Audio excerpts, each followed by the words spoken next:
जिस मौजू का नहीं है उस मौजू पर बोलो मत, पत्थर जैसा जम के बैठो, कीचड़ जैसा फैलो मत।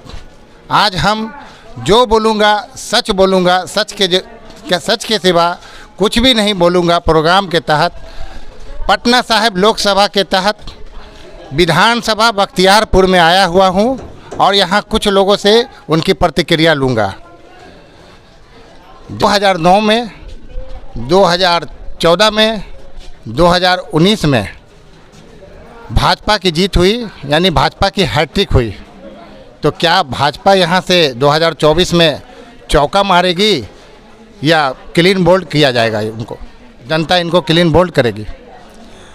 देखिए, देश के बहुत बड़ा नेता ये कहला रहा है, कानून मंत्री भी बन चुके हैं, लेकिन ये क्षेत्र के लिए कानून मंत्री ये नहीं रहे। न इनको कोई जानते हैं, न हम लोग जानते हैं। यहाँ के अल्पसंख्यक तो आज तक देखा ही नहीं कि यहाँ के कौन है आपका नेता। इसके पहले भी हम लोग आज़ाद देश में गुलामी वाला ये क्षेत्र बना हुआ है। 2014 से 2014 में आपका स्टार प्रचारक शत्रुघ्न सिन्हा जीता, हम लोग के बीच नहीं आया। उसके बाद फिर वो रिपीट किए, उसके बाद भी बीच नहीं आए। इधर रविशंकर प्रसाद एक बार जीत के गए, हम लोग खाली हल्ला सुने कि रविशंकर प्रसाद जी जीते हैं और हम लोग के बीच में कभी आने का काम नहीं किए हैं। वो उनका तय है। 2024 में जो मोदी जी कह रहे हैं कि 400 के पार, तो वो तो सब सेटिंग हो चुका है। तो मोदी जी कह रहे हैं कि अब की बार 400 पार। हाँ। उसका आधार क्या है ये तो समय बताएगा, 4 जून को पता चलेगा। लेकिन ऐसा कहा जाता है कि पटना साहिब से अगर चूहा बिल्ली को भी खड़ा कर दिया जाए तो वो जीत जाएगी। ऐसा क्यों होता है? ऐसा, ये तो बात सही है कि ऐसा क्यों होता है, इस पर किंतु परंतु है। हम लोग में टूट है, यहाँ पर जातीय समीकरण में टूट बना दिया है। ये यादव है, ये मुस्लिम है, ये राजपूत है, ये भूमिहार है, ये कोयरी, ये कुर्मी, ये लाला, ये ब्राह्मण। इस बुनियाद पे उसकी वोट एक जगह हो जाती है। 3,80,000 वोट उसका पर्सनल है और हम लोग सब जगह बढ़ जाते हैं, भागों भाग में बढ़ जाते हैं। जैसे आज आप अल्पसंख्यकों के बीच में आए हैं, एक मस्जिद के पास आप बैठ लेने के लिए, ये मस्जिद के पास जो भी अभी रमज़ान में फितरा ज़कात निकालता है, अगर 5 रुपया हम घर से नियत बना के निकाल के चले हैं, अगर 5 फ़कीर रहेगा तो 5 जगह जाएगा और 1 फ़कीर रहेगा तो 1 ही ठोके दे देंगे ताकि उसका भी काम हो जाए। तो हम लोग बट जाते हैं इसी ढंग से, ज़कात फितरा जैसा वोट हम लोग के बढ़ जाता है। तो हम लोग कैसे भरपूर कोशिश करेंगे कि इनको पार्लियामेंट जाने से रोक दें। ये मेरा 2024 का प्रीमियम है और जनता भी इनसे नाखुश है। इसलिए जनता जो है इनको नहीं चाह रहा है कि ये फिर दोबारा जाए। भाजपा टीम के कैप्टन रविशंकर प्रसाद हैं। महागठबंधन टीम के कैप्टन कौन है? महागठबंधन टीम का अभी घोषित तो नहीं हुआ है। टीम घोषित नहीं हुआ? नहीं, अभी तो नहीं हुआ है। ठीक है, धन्यवाद। कैंडिडेट आने पर फिर बात होगी। धन्यवाद। मोदी जी का कहना है अब की बार 400 पार, तो इसका आधार क्या है? अब उनको जो है कि नहीं, सब कुछ तो उन्हीं के हाथ में, माइट इज़ राइट। वो जो है कि नहीं, चुनाव आयोग के मालिक हैं, सुप्रीम कोर्ट, हाई कोर्ट के सभी मालिक हैं। उसके बाद जो है जो चाहेंगे वो करेंगे। अगर सब दल जो है चुनाव आयोग से कहा जो कि नहीं कि भाई हमको ईवीएम पर शक है और सब दलों ने एतराज़ किया कि बैलेट पेपर से कराया जाए, तो अगर इनमें ईमानदारी अगर होती तो भाई हम ईमानदार हैं, सच्चे इंसान हैं, सच्चे प्रधानमंत्री हैं, तो चलो भाई वो कह रहे हैं कि भाई ईवीएम पर हमारा भरोसा नहीं है तो हम बैलेट पेपर से करा दें। अगर उनमें ईमानदारी होती तो बैलेट पेपर से करा के देखें तो मोदी जी नहीं आएंगे। ईवीएम में से होगा तो 1.5 महीना के कहीं हम लोग 70-71 बरस की उम्र हो गया है। कांग्रेस के भी हुकूमत में भी 1.5 महीना जो है कि नहीं, वोट डालने के बाद इंतज़ार नहीं करता था वोटर कि आज हम वोट डालें, 1.5 महीना के बाद हम इसका रिजल्ट सुने। इंदिरा गांधी के भी समय में था 1 से 2 या 2 से 3 में जो कि नहीं क्लियर हो जाता था जो है। और आज जो है 19 अप्रैल से इनका वोटिंग है और 4 जून को इनका काउंटिंग है। तो 7 चरण में चुनाव है। गुजरात में जो है एक के चुनाव में चूँकि औली नौल हैं, बाकी देख रहा है कि हमको यहाँ से नहीं आवेगा तो 7 चरण में चुनाव है। 40 सीट है तो यहाँ 7 चरण में चुनाव है। बंगाल में 42 सीट है तो 7 चरण में चुनाव है। ये तो जो बेईमानी का जो कि नहीं, पूरा जो कि नहीं, खुल्लम खुल्ला जो कि नहीं सबूत है ये। आप अगर ईमानदार होते तो 40 सीट था बिहार में, 2 चरण में चुनाव करवा देते। आज पब्लिक 19 तारीख को वोट देगा, आज 4 जून के बेचारा जो कि रिजल्ट के लिए इंतज़ार करेगा। वोट डालता है जो कि नहीं ललटेन में तो चला जाता है फूल में। यही तो हाल है। तो हम लोग वोट देते हैं, लेकिन देने के बावजूद भी हम लोग सोचते हैं कि जो कि नहीं ये वोट हमारा बेकार चला जाएगा। हम लोग 1 लाख आदमी उनका खिलाफ वोट देंगे, लेकिन वो इक्के को जो कि नहीं उनका जो है EVM है उस सीधे जो कि नहीं रिजल्ट जो है उसका अपोजिट निकलेगा। ये तो हो गई बात मोदी जी की। अब आइए बात करते हैं जो सेकुलर पार्टी जो है मुख्य धारा की, उसकी बात करते हैं। मुख्य धारा की पार्टी कहती है कि मुसलमान कब्रिस्तान में चला जाएगा लेकिन भाजपा में नहीं जाएगा। ऐसा क्यों कहती है? इसलिए कि भाजपा जो है मुसलमानों के अपोजिट बोलता है, समझ गए? मुसलमानों को अपोजिट इसलिए बोलता है कि मुसलमान हमसे खिलाफ रहे और हम मुसलमान के खिलाफ बोलेंगे तो हमारा हिंदू वोट जो है वन साइडेड होगा।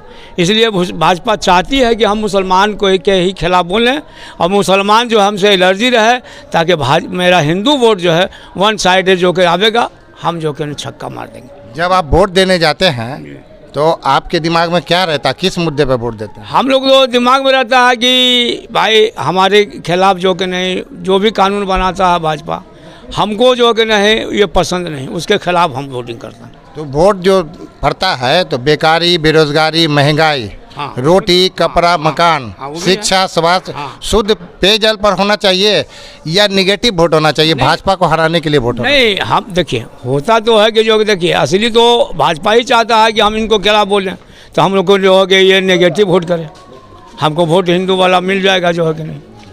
अगर वो अगर चाहते कि नहीं भाई हिंदू मुसलमान मंदिर मस्जिद छोड़ देते हैं और हम जो है कि नहीं विकास की बात करेंगे, जैसे पहले 2019 में कहते थे कि सबका साथ सबका विकास सबका विश्वास, अब तो वो बात है नहीं। अब तो मंदिर है, मस्जिद है, हिंदू है, मुसलमान है, पाकिस्तान है, कब्रिस्तान है, ये कह करके मुसलमान को जो है कि नहीं मतलब एंट्री कर देता और हिंदू के वोटर को जो सपोर्टिंग में लेकर वो अपना काम करते हैं। यही तो है इनका हाल। मतलब गुस्सा दोनों तरफ से है। हाँ। एक तरफ भाजपा मुसलमानों को टिकट नहीं देती है और लोकसभा और राज्यसभा को मुस्लिम मुक्त बनाना चाहती है भाजपा, तो दूसरी तरफ मुसलमान भी उसको वोट नहीं देते हैं। यानी गुस्सा दोनों तरफ से है।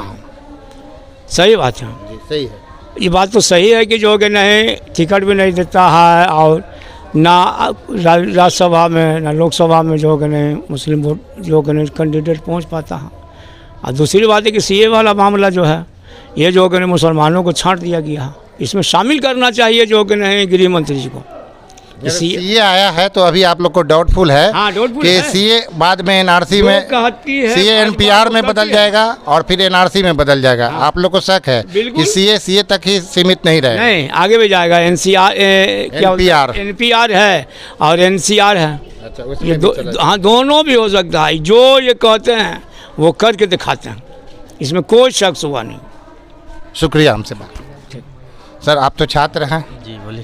तो पिछले 10 साल में जी वैकेंसी वगैरह सब आई है या बेकारी बेरोजगारी और ज़्यादा बढ़ी है?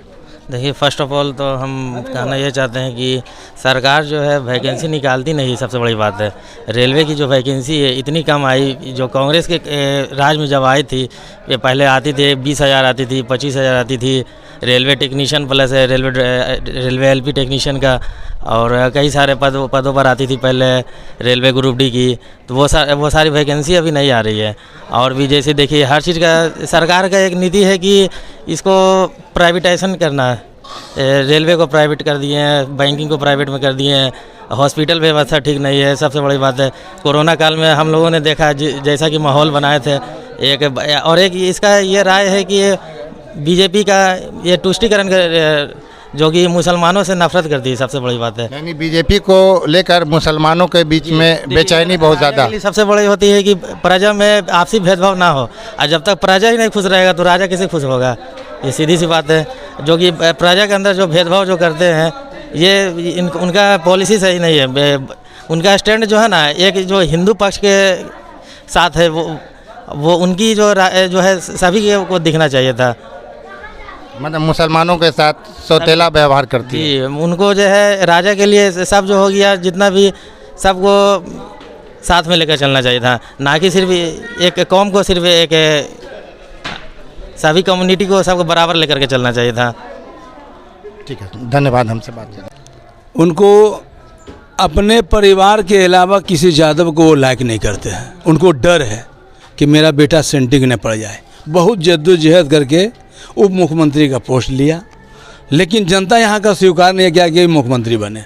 मतलब कौन यादव? पप्पू यादव की तरफ इशारा है क्या आपका? पप्पू यादव की तरफ इशारा है कि पप्पू यादव जो है बिहार का ऐसा शख्सियत है, ऐसा ताकतवर इंसान है और ईमानदार, कदवार। 2009 में हम लोग प्रदर्शन किए थे जंतर मंतर पे, हम लोग जेल जा रहे थे तो वो इंतजार कर रहे थे हम लोग को कि बिहार से कुछ लोग आया गिरफ्तार होकर के उसको हम सेवा करेंगे। यही रमजान था। 2 बाल्टा शरबत और फलों का स्वागत किया कि हमारे बिहार का है। उनके पास कोई भेदभाव नहीं था। लेकिन एक यादव समाज का सबसे बड़ा दिग्गज, निर्दलीय जीतने वाला काम लालू यादव को बर्दाश्त नहीं होता है कि कहीं दूसरा यादव न बढ़ जाए, मेरा सिरे से नाम कट जाए। सबसे कहने का मतलब है कि लालू यादव को चापलूस चाहिए, आंख से आंख मिलाकर बराबरी में बैठने वाला यादव नहीं चाहिए। लालू यादव को उबलदान पकड़ने वाला चाहिए यादव, छड़ी उठा करके देने वाला, हाथ से पीछे रह के चलने वाला, जुबान के सामने जुबान लड़ा के बोलने वाला नहीं। जैसे देवेंद्र यादव हिंदुस्तान के आवाम को 2 रुपये किलो जो अनाज दिया था वो आज कहाँ है, और लालू यादव के परिवार कहाँ है? जो ज़मीन पर काम करना चाहता है उसको वो धरातल में फेंक देते हैं कि इसका नाम होने लगा। लेकिन ये नहीं सुधरेंगे।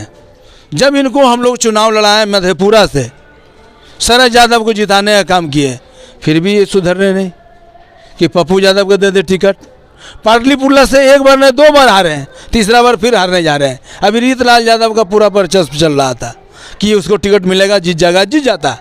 लेकिन वहाँ की जनता को कोई विकल्प नहीं है। मरनी में, हरनी में, जीनी में सब जगह पहुँच जाते हैं राम कृपाल जी। उनके पास कोई भेदभाव नहीं है, वो ज़मीन का आदमी है। लेकिन इनको चाहिए कि वो नहीं उभरे ताकि मेरा परिवार रहे, वो नहीं। लेकिन ये 2 बार हार चुके हैं। बंगाली के अच्छा, ये दूसरा टीम है।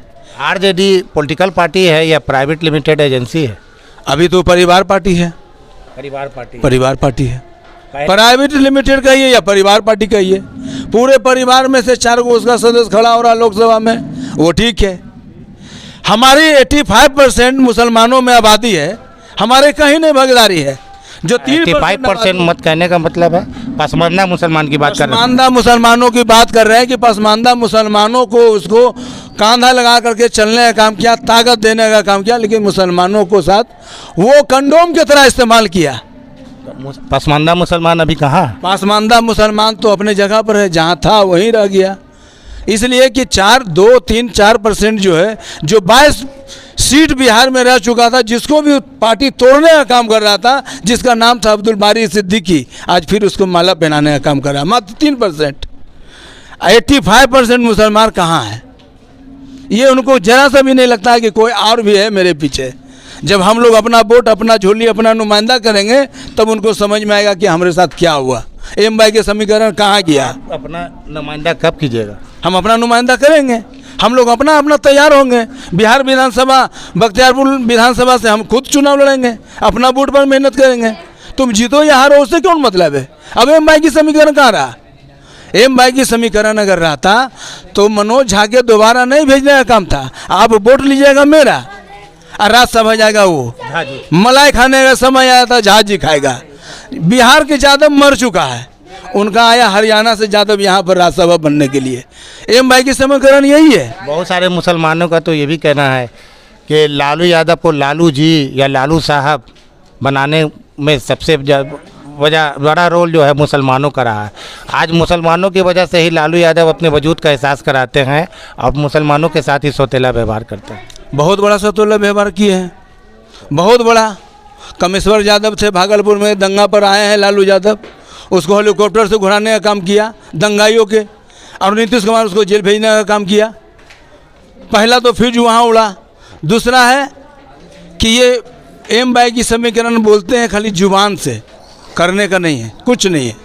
ज़मीन पे काम किया कोई और नाम इसका, ये जुबान ज़रूर दिया है, मरने मिटने के लिए जुबान दिया है, बोलने के लिए जुबान दिया है, बाकी रोजी रोटी का ये काम नहीं किया। रोजी रोटी नहीं दे, बोले दंगो रोके और रोजी रोटी भी दें, जान भी बचावे और रोटी हाँ, ये कहा दिया है कि हमको कितना देर लगेगा बीजेपी में बनने में, तिलक उठाएंगे लगाएंगे बीजेपी हो गए। अपना मुसलमान भाई सोचे, ऐसा हम सुने अपने आँखों से, तो इनको तो मन में राम बगल में छुरी है, हमरा तो यूज करेंगे या काटेंगे भी। आज उनको साथ जो उनके पार्टी में जो चल रहा है, ये आने वाला 2024 में उनको बता दिया जाएगा कि क्या होगा परिवारवाद और क्या होगा क्षेत्रीयवाद और क्या होगा राष्ट्रीयवाद। ये 4 जून को फैसला है, आप लोग देख लीजिएगा। हमसे बात करने के लिए बहुत बहुत शुक्रिया।